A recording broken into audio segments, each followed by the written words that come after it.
go ahead and install the Sharp drivers. It's pretty simple. Just go ahead and click your executable.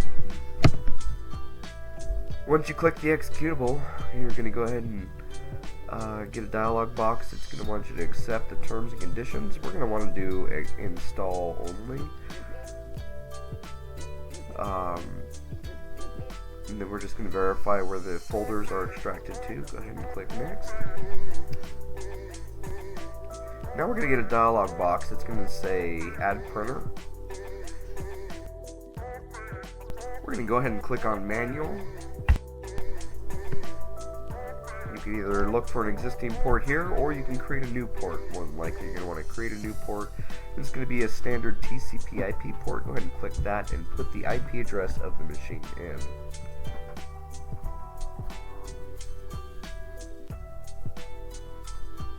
Okay, now that we have done that, we do see, if we scroll down, we can see that there's some Sharp drivers there. Go ahead and scroll down and look for the Sharp driver.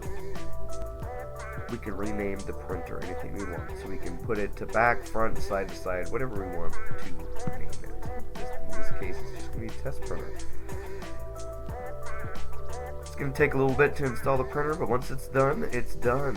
Go ahead, click on do not share this printer, click next.